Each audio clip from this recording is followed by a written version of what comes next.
Ô galera, olha só. Vou fazer algo que eu nunca fiz na sala de aula. Nunca fiz essa dedução que eu vou tentar fazer para vocês hoje. Mas é algo legal, eu me sinto à vontade de fazer isso aqui, porque a gente se conhece há mais tempo. Né? Eu me sinto mais à vontade de, caso eu vá tropeçando aqui, a gente vá ajeitando a equação juntos e chegue na conclusão final. Só para ambientar onde nós estamos. Estávamos estudando gás até pouco tempo atrás. Equação geral dos gases perfeitos e equação de Clapeyron. São as duas equações que a gente precisa saber aplicar para aprender mais sobre os gases, transformações gasosas, por exemplo. E te mostrei que quando um gás está aprisionado e a gente joga calor para ele, ele fica com as moléculas mais agitadas, tende a se expandir. E quando se expande, parte dessa quantidade de calor se transformou em trabalho, que é o meu objetivo da termodinâmica, né? Fazer com que o gás trabalhe por nós. Mas para que ele pudesse se expandir, as moléculas ficaram mais agitadas, ou seja, uma parte da energia ficou presa no gás. A gente chamou essa energia que o gás roubou da gente de energia interna. Nós dissemos que a quantidade de calor que não se transformou em trabalho variou a energia interna do gás. Eu comentei com vocês que no início nós não sabíamos para onde a energia tinha ido. Depois, com a teoria cinética dos gases, o gás ideal, né? É feito de partículas perfeitamente esféricas que se chocam umas com as outras de maneira perfeitamente elástica, sem perder energia cinética. Nós vamos agora nessa aula tentar mostrar por que a energia interna de um gás, a energia interna de um gás é 3 meios de nRT. O que é o N? Número de mols. T, temperatura em Kelvin. E o R é a constante universal dos gases perfeitos. Para que a gente chegue àquela conclusão, é um pouco desafiador. Mas acho que se não for fazer isso, eu vou transformar no professor medíocre. Aí eu vou estar fazendo só exemplozinho que todos fazem. Para que seja um pouco diferente a aula, eu tenho que te mostrar o que nunca me mostraram no ensino médio. Como que se chegou a essa conclusão? Eu já fiz a dedução parcial daquela forma, mas nunca a dedução completa que eu vou fazer agora para vocês. Claro que essa dedução está cheia de considerações aproximadas da realidade, mas que depois na prática a gente vê que funciona muito bem. Vamos imaginar que dentro dessa caixinha tem N partículas. N partículas. Se chocando para tudo que é lado. Imagine uma dessas partículas que vem em direção à parede com uma certa velocidade. Quando ela bater nessa parede, ela vai voltar, né? Ela vai voltar com que velocidade? Com a mesma velocidade, já que ela não perde energia cinética, né? Por isso que a gente diz que o choque é perfeitamente... Obrigado. A molécula vem, bum, bate e volta com a mesma velocidade. Vamos imaginar que essa molécula que nós estamos observando, ela esteja andando sempre assim, ó. Por um lado e para o outro, em linha reta. Vamos supor que as outras que se deslocam nessa direção, em outras direções, acabam não batendo nela, já que são poucas moléculas ali dentro. Quando essa molécula bater ali, vai gerar uma certa força, né? Certo? E uma força distribuída numa área é uma... Se eu quiser descobrir a força que aquela partícula aplica na parede, eu usaria a ideia de pressão é força sobre área. Para descobrir a força que ela executa na partícula, eu faria pressão vezes área.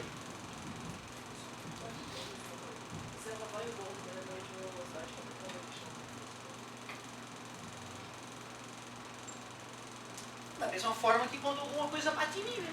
Se alguma coisa bate em mim e volta, se ela voltou com menos velocidade, quer dizer que ela fez menos força em mim. Se ela volta com a mesma velocidade, ela fez mais força ainda, né? Então tu vê, o contrário.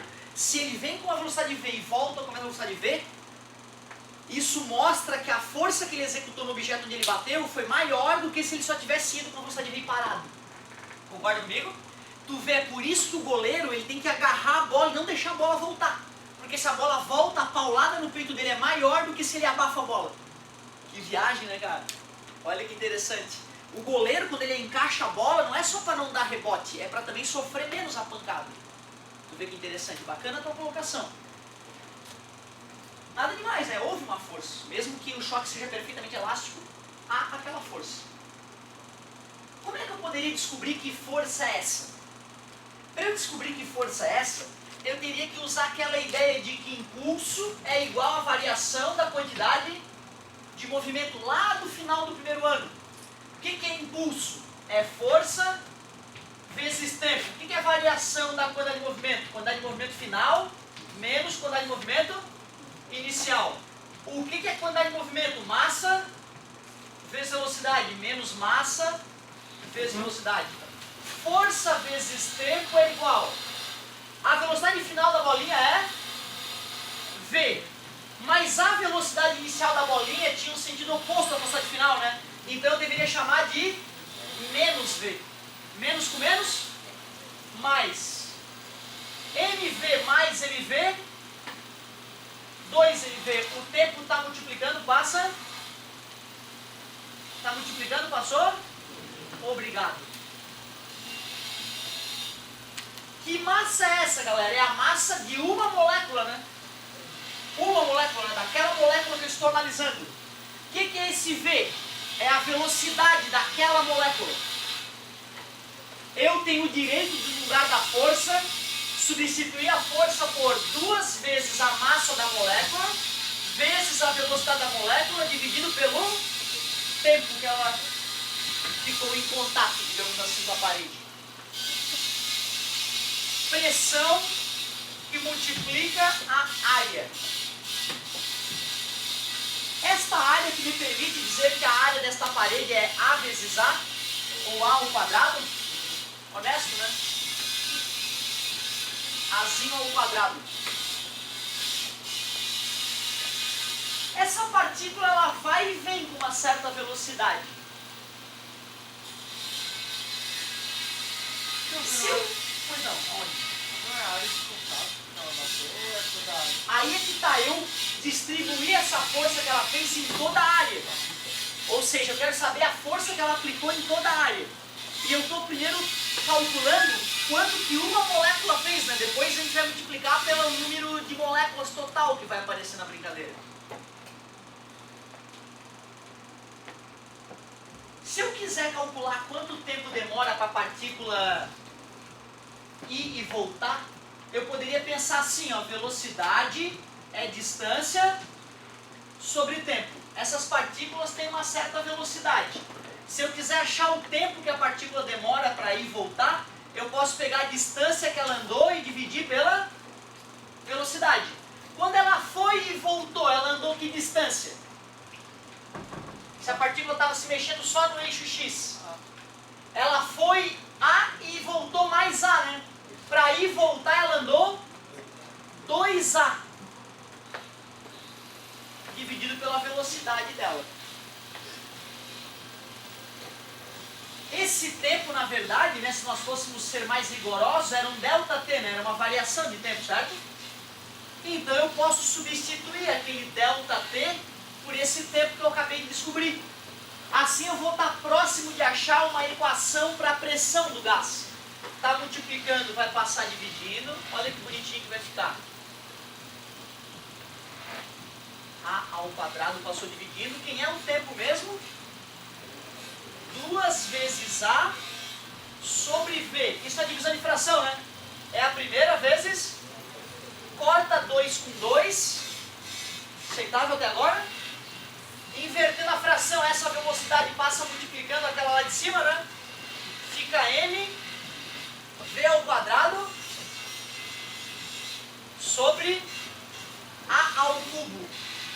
O que representa A ao cubo? Este recipiente. Show. Obrigado.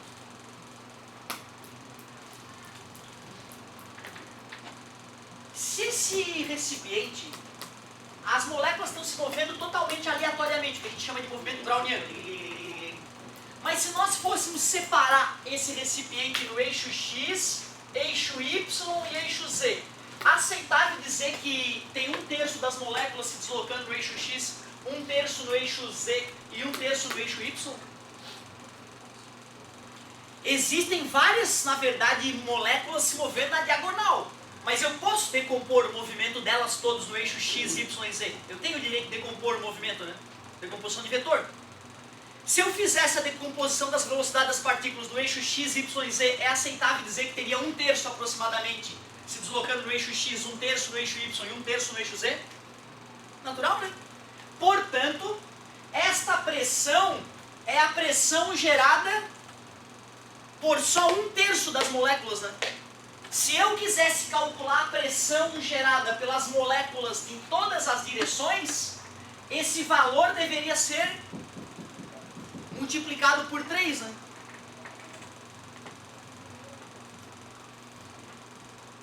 Eu poderia multiplicar esse valor por 3. Outra coisa que eu quero fazer, eu quero tirar esse A ao cubo e colocar V de volume. Aliás, cuidado, hein? Eu primeiro analisei só uma moléculazinha se chocando aqui, né? Quer dizer que essa pressão que eu calculei, ela é 1/3 do total, né? Eu teria que ainda acrescentar a pressão gerada pelas moléculas do eixo Y, mais as moléculas do eixo Z. Então esta pressão é 1/3 do total, né? A pressão total seria igual a 3 vezes a pressão que eu calculei. Concorda comigo? Logo, a pressão que eu calculei equivale a 1/3 da pressão total. Concorda comigo? Essa fórmula, então, eu poderia dizer que ela é 1/3 da pressão total. Ou a pressão total é 3 vezes essa fórmula. Vocês devem aceitar que eu posso pegar... Oi, pode falar. Não, mas você está usando todos os gases agora, né? De todos os lados. Você tem que usar todas as áreas, todas as massas. Pois então, eu posso multiplicar por... Eu posso fazer o cálculo nas outras direções e acrescentar todas as áreas, mas eu posso simplesmente multiplicar por 3, já que eu tenho 3 direções iguais, né? Daria no mesmo, na verdade. Talvez fosse um pouco mais trabalhoso, cara, fazer pelo outro caminho. Não entendi por que ficaria igual. Pois então, cara, eu teria que fazer a prova, né? Vem no apoio um dia, tá? Que a gente faz pelo outro caminho. Certo? Vocês dois podem vir no apoio, a gente faz pelo outro caminho para provar isso, só pra gente não ter que fazer toda a análise agora. Mas eu aceito a dúvida é honesta. Tudo bem pra vocês, galera, que o volume dessa coisa toda é A ao cubo? O meu medo é confundir esse V de volume com aquele V que é da velocidade. Mas eu acho que não teria problema nenhum a gente então colocar um Vzão maior ali embaixo. Tranquilo? Pessoal, quando eu fazia pra vocês assim, ó, era pra mostrar que as moléculas têm que tipo de energia? Cinética, né? Energia cinética.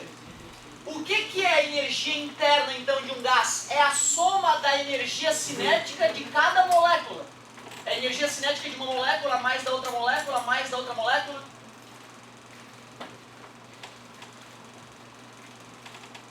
Como é que é a energia cinética? M V ao quadrado sobre 2, né? Da molécula 1 mais M V ao quadrado sobre 2 da molécula 2 mais mv ao quadrado sobre 2 e todas as moléculas, aceitável?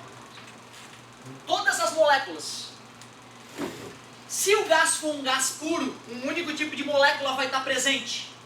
Tu aceitas que eu poderia colocar o M em evidência? Né? Eu poderia colocar o M em evidência, né? Aí a fórmula ficaria M que multiplica V ao quadrado sobre 2 de uma molécula, mais V ao quadrado sobre 2 de outra molécula, e assim por diante. O 2 eu posso colocar em evidência também, obrigado. Botando o 2 em evidência, ali ficaria a soma dos quadrados das velocidades. Falta bem pouco. Claro que essas moléculas estão cada uma com uma velocidade. Umas estão até paradas. fotografar num determinado momento, ela pode estar exatamente no momento onde ela para antes de quicar com a mesma energia cinética que ela veio. Mas em média eu posso dizer que tem uma certa velocidade lá. Quando eu faço os cálculos da velocidade das moléculas num gás, dá lá 5.000 metros por segundo.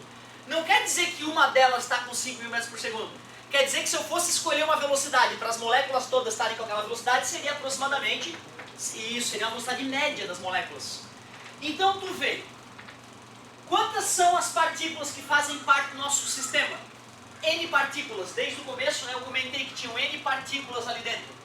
Se são N partículas, eu vou somar a velocidade de todas elas. Aceitável que eu escreva m sobre 2v ao quadrado? Era v ao quadrado da partícula 1 mais v ao quadrado da partícula 2 mais v ao quadrado da partícula 3. Como são N partículas, eu posso fazer N vezes v ao quadrado, já que eu estou considerando essa velocidade como uma velocidade média. Uma velocidade média. Últimos passos. Nós discutimos que isso era, na verdade, 1/3 da pressão original, né? A pressão original é 3 vezes maior, não é isso? Então, eu poderia dizer o seguinte, ó, 3p vezes v é igual a m v ao quadrado. Multipliquei por 3 por quê, pessoal? Porque a que eu estava calculando era só 1/3 da original. E esse mv ao quadrado, o m é a massa de cada molécula, né? E esse v também é a velocidade de cada. Se eu substituir este mv ao quadrado por 3p vezes v, eu provo que a energia interna fica n que multiplica 3p vezes v sobre 2. Ou energia interna 3 meios de mp vezes v.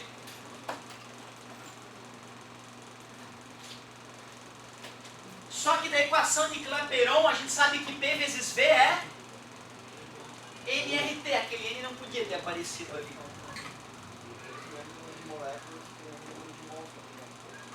Aqui eu não coloquei o N, né? Aqui eu não coloquei o N. Eu fiz isso para N moléculas. Não, né? Eu fiz isso, era só para N sobre 3 moléculas, né? Essa multiplicação aqui não está honesta. É N... é 3 sobre N. Com certeza, é 3 sobre N. Porque eu fiz análise para N moléculas. N sobre 3 está no eixo X. N sobre 3 está no eixo Y. E N sobre 3 moléculas estão decompostas no eixo Z. Então realmente tem que ter o N aqui nessa fórmula. Se tiver o N na parte de baixo da fórmula, aí fica bonito, que aí meu N vai embora. Faz sentido. Faz sentido. E o que é P vezes V, de acordo com a equação de Clapeyron? P vezes V é nRT. Substituindo P vezes V por nRT, aí sim a gente chega na energia interna de um gás. Cara, olha tudo que eu tive que fazer para poder mais ou menos demonstrar a equação. Primeiro, eu tive que considerar que 1/3 das moléculas estão se deslocando no eixo X, 1/3 no eixo Z, 1/3 no eixo Y. Tive que analisar através do teorema do impulso uma molécula se chocando perfeitamente elástica na parede. Vai e volta com a mesma velocidade. Como velocidade de magnetizador vetorial, menos com menos ficou mais. Usei então a segunda lei de Newton, né, que isso aqui é a segunda lei de Newton, para, através da fórmula da pressão, descobrir a pressão gerada por 1/3 das moléculas. Está dividido, passou multiplicando. Coloquei no lugar da força o resultado obtido na parte anterior. Para substituir o tempo, imaginei que a molécula vai e volta com a mesma velocidade. Descobri quanto tempo ela demora para ir e voltar. Substituí na equação anterior. Descobri uma fórmula que relacionava pressão, massa, velocidade das partículas e o volume ocupado por elas. Só que isso era para 1/3 das moléculas. Então, se eu fosse calcular para cada molécula, né, eu poderia multiplicar por 3, por causa das 3 direções, e dividir por N. Assim eu vou estar calculando a contribuição de cada maldita molécula. Assim eu descobri uma fórmula de calcular a massa multiplicada pela velocidade ao quadrado de cada molécula. Usei a ideia de que a energia interna é a soma das energias cinéticas. Cada molécula tem a mesma massa, coloquei o M e o 2 em evidência. aceitando que essas velocidades têm um valor médio para essas velocidades, e já que são n moléculas, nV ao quadrado.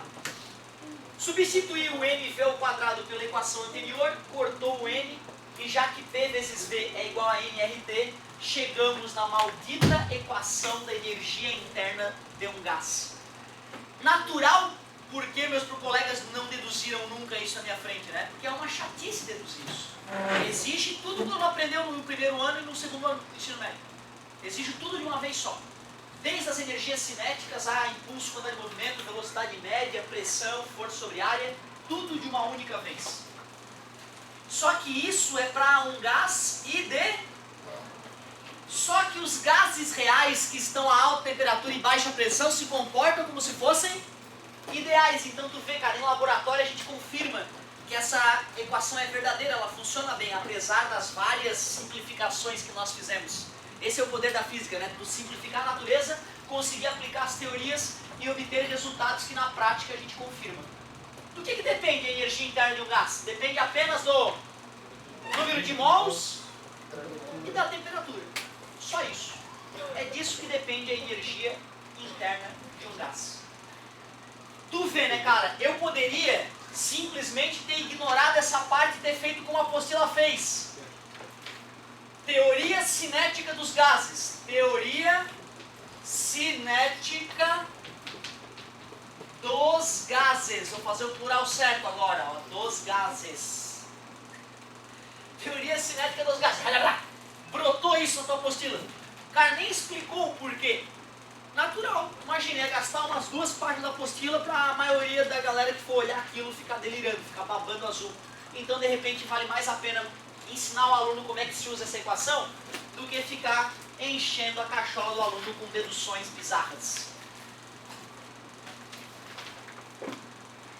1700 e quanto mesmo? Que o James Watt inventou a primeira máquina a vapor vendável? 1700 e... Revolução Industrial. Inglaterra, quando? 1750, é o que eu aprendi pelo menos, né? Que é geral, não tô falando da data do dia, né? Não sei que dia que ele botou para vender essa máquina. Mas a galera fala que a Revolução Industrial ocorreu, né, na segunda metade do século XVIII, não é isso? 1750. Qual foi o problema de as máquinas começarem a ser alimentadas com carvão?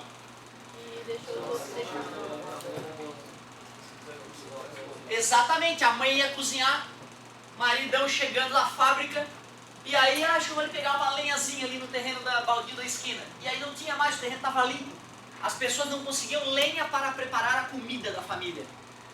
Imagina um industrial poderoso, que obviamente consegue lenha para cozinhar, ele começa a ter problema para achar lenha para a indústria dele ir para frente. A próxima vez que ele for comprar uma máquina a vapor, ele vai chegar para o cara que fabrica a máquina e falar: amigo, essa tua máquina é fantástica. Cada vez estou mais rico depois da tua invenção. Porém, eu não acho mais lenha. Tu trata de fazer uma máquina mais econômica, uma máquina que renda melhor. Então, quem tinha poder de comprar máquinas começou a ficar chateado com o alto consumo de lenha, de carvão, de combustível. E começou a exigir que os projetistas inventassem máquinas cada vez melhores. Vamos ver como é que é o fluxo de energia dentro de uma máquina térmica. Olha como é simples a ideia. Um motor, ou também chamado de máquina térmica quente. Máquina térmica quente, popularmente chamado de motor. Todo motor nesse mundo funciona entre duas fontes de energia. Uma chamada de fonte fria e a outra chamada de fonte quente. Eu te pergunto, da onde tu acha que vem a energia? Vem da fonte quente. A gente pega a energia da fonte quente e arremessa dentro do motor, e ele, ao receber essa energia, o gás que compõe esse motor se realizando. Como é o nome dessa expansão, dessa energia que o gás me entrega na forma de expansão? Trabalho. Ele realiza trabalho. Pelo que nós vimos, é possível converter todo o calor recebido em trabalho? Não. Quer dizer que boa parte dele, a maior parte dele, vai ficar presa dentro do... Se eu continuar a receber energia da fonte quente e realizar trabalho parcialmente, vai continuar acumulando energia dentro do... Para esse motor não explodir, só se eu jogar o excesso de energia fora para a fonte fria. Toda máquina térmica funciona, obrigado amigo. Toda máquina térmica funciona entre uma fonte quente e uma fonte fria. Eu recebo o calor da fonte quente e converto parcialmente em, mas uma grande parte de energia eu jogo fora para a fonte. No caso dos nossos carros que nos trouxeram aqui, ou ônibus, ou moto, a cada R$100 investidos em combustível, gasolina, diesel, GNV, álcool, só 30 vai ser usado para ir para cima e para baixo, para vir para a escola, para voltar para casa. Os outros 70 eu tenho que jogar para a fonte. Quem é a fonte fria? O cano de descarga é o veículo para a fonte fria. Quem é a fonte fria dos nossos carros? A atmosfera terrestre. Engraçado que a galera fala nos gases de efeito estufa que os carros emitem, né? Mas não falam que cada carro funcionando está aquecendo o ar em volta dele. Aquecendo abruptamente o ar em volta dele. E o pessoal, os gases de efeito estufa, não fala que o próprio motor ligado está aquecendo o ambiente constantemente, o tempo todo. O tempo inteiro, cada carro que está funcionando no mundo agora, existem bilhões, está aquecendo a atmosfera. Oh, gases de efeito estufa. Eu não entendo isso, cara. A galera é preocupada com o efeito estufa que o carro vai gerar. E não com o fato de ele estar aquecendo o ambiente naquele momento que ele está funcionando. E é por isso que a gente tem sentido que o ar das grandes cidades está ficando cada vez mais quente. Não é só o efeito estufa, porra, é o próprio motor ligado. Cada geladeira, cada aparelhinho, cada celular carregando está aquecendo a atmosfera terrestre. Que tristeza, né? Tem que pensar nisso.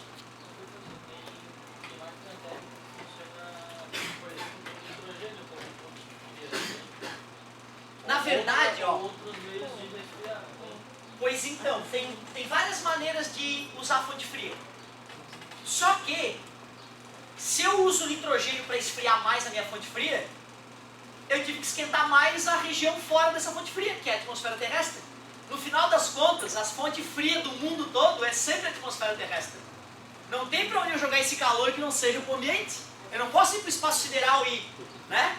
Até poderia, só que o espaço sideral é vácuo, então eu vou ter que jogar por radiação, que é como a Terra perde calor, né, por espaço sideral, é só por radiação que a Terra pode esfriar, né? Não pode esfriar nem por condução nem por convecção, porque em volta da Terra é vácuo. Então não existe algum jeito de, por exemplo, pegar essa energia que é jogada fora, se absorver e aproveitar? Pois é, cara. Tu sabe que a natureza, ela flui num certo sentido, né? Os caras que começaram a repensar as máquinas térmicas para deixar elas com melhor rendimento, menos gastadeira, né? Ah, gastar muito carvão essa tua máquina aí, eu digo, eles falam, não, inventei uma agora que gasta metade do carvão. Uma hora a galera começou a analisar, por que eu não consigo deixar a máquina melhor? Parece que a natureza não me deixa fazer uma máquina melhor do que essa. O tal de Sadi Carnot, um francês foda, foi lá e escreveu qual era a máquina perfeita. E a galera, por que não dá para melhorar o rendimento de uma máquina? Tem alguma regra natural que eu não estou percebendo. Por que as coisas envelhecem? Por que os animais, depois do nascimento, envelhecem e morrem? Eu nunca vi um Benjamin Button que nasce velhinho e vai lá e rejuvenesce. Por que eu já vi os copos lá em casa quebrarem, mas nunca vi um copo quebrado montado nada? Por que eu já furei vários ovos e várias gemas, mas porque eu nunca vi uma gema furada se consertar? Quem é que dita para onde a natureza flui? Quem é que decidiu para onde as coisas acontecem? A física começou a investigar isso. E não é que eles descobriram qual é a entidade física que determina para onde as coisas fluem. A gente chama isso de entropia. Entropia é uma grandeza física, assim como velocidade, temperatura, calor, só que é uma grandeza difícil de compreender. Entropia mede o grau de desordem energética de um sistema. Que nem um quarto. O quarto na segunda-feira está organizadinho, mamãe deixou bonitinho. Terça-feira já tem cueca no teto, meia jogada no canto, aquela bagunça em cima da cama. O quarto de um jovem desorganizado tende a cada vez ficar mais desorganizado ao longo da semana, até que a mãe surta e organiza o quarto para a criança. A natureza é mais ou menos assim, como um quarto de um estudante. Ela tende a cada vez se desorganizar mais, nunca se organizar. Parece que tudo nessa vida ocorre com aumento de entropia. Quer dizer que uma hora a entropia do planeta Terra vai estar tão absurda que não vai dar mais de aproveitar a energia da fonte quente, por exemplo, queimar combustível dentro do motor e jogar o excesso de calor para a fonte fria e aproveitar parcialmente essa energia. Como a energia tende a ficar cada vez mais desorganizada, mesmo que exista uma raça que evolua ao máximo da inteligência e ao máximo da tecnologia, vai chegar uma hora que a energia da natureza vai estar tão desorganizada que nenhuma forma de vida mais poderá habitar o universo, que nenhuma estrela mais poderá brilhar. A única coisa que vai existir no universo é gás frio e fino espalhado por todo o universo. Dá para acreditar que a física já calculou como é que é o fim dos tempos? Daqui a bilhões e bilhões de anos, nenhuma estrela mais brilhará, nenhum micróbio mais poderá sobreviver, nenhuma raça, evoluída ou não, poderá existir, porque a natureza flui para uma maior desordem energética. E a forma mais desorganizada que a matéria pode se encontrar é no estado gasoso. Então tu vê, cara, que triste, né, saber que os físicos já calcularam como é que é o fim do universo. Isso me deixa até magoado. Que merda, tem que ter alguma coisa por trás, né? Tem que ocorrer um big rush para reorganizar a matéria do universo.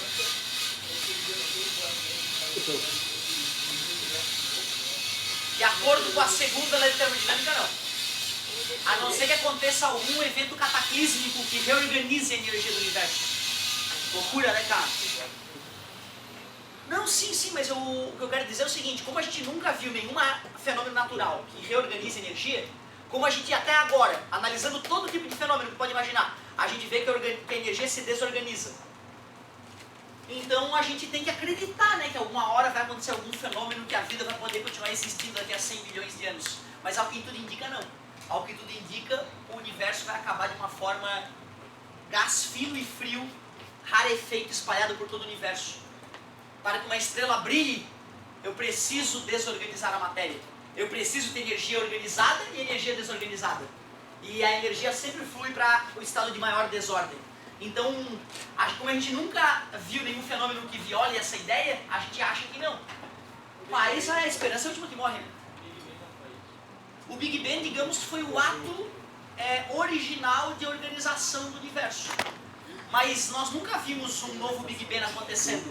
Por isso que a gente fica desconfiado. Como é que é? Sim, pode ter sido uma reorganização. Poderia sim. Como o Deus Shiva da destruição, né? Eu acho interessante essa ideia. Sem problema, ainda está focado. Aliás, eu tive muita dificuldade de acreditar no que eu estou te comentando agora. Eu pensei comigo, babaquice isso que o meu professor está me comentando. A prova disso é a máquina térmica fria. O que tu acha que é uma máquina térmica fria? É a geladeira. Máquina térmica fria é a geladeira. Assim como toda máquina térmica funciona entre uma fonte fria e uma fonte quente. Qual é o objetivo da máquina térmica fria? Esfriar o quê? Esfriar o que já está frio, não é? Certo? A máquina térmica fria retira calor da fonte fria e arremessa esse calor para a fonte. Mas o calor flui do quente para o frio? Não, né? O calor flui do frio para o quente? O calor flui do quente para o... Para que eu consiga reverter essa tendência natural, eu vou ter que espremer um gás dentro da máquina. Eu vou ter que realizar trabalho. Quando o professor contou essa ideia da entropia, né? Babaquice. Lá na minha casa tem uma máquina que viola essa lei. Lá na minha casa tem uma máquina que eu boto 1 litro de água líquida e no final da tarde tem 1 litro de gelo. Quem que é mais organizado? Água ou gelo? Gelo. Eu organizei a água na minha geladeira, né? Concorda comigo? Só que, se eu retirei 100 calorias para congelar uma pequena partícula de água líquida, eu tive que realizar trabalho, né? Para isso acontecer, né? Vamos supor que eu tenha realizado 50 calorias. Quanto que eu joguei de energia para a fonte quente? Entrou na máquina 150, quanto é que tem que sair? 100 e... Aí eu não tinha me tocado que quando eu organizo água, congelando ela numa máquina térmica, eu na verdade desorganizo o ambiente fora da geladeira mais do que organizei a água. Organizei a água em 100 calorias e desorganizei a atmosfera terrestre em... Caramba, cada motor funcionando no planeta agora está aquecendo a atmosfera terrestre. cada geladeira funcionando no planeta Terra agora está aquecendo a atmosfera terrestre. Que loucura, né, cara? Tu vê, a gente precisa modificar o uso das máquinas térmicas para que a atmosfera do planeta não aqueça demasiadamente. Então o efeito estufa nesse quesito ele é secundário. O efeito estufa ele é secundário. Porque na verdade ele aquece o planeta Terra desde sempre. A Terra está ficando aquecida na selva de pedra porque tem máquinas térmicas funcionando para tudo quanto é lugar. E não importa se a máquina térmica é quente ou fria, ambas acabam jogando calor para a fonte fria ou para a fonte quente, que nos dois casos é a atmosfera terrestre. Nós temos que repensar a maneira como a sociedade moderna vive, vai dar problema.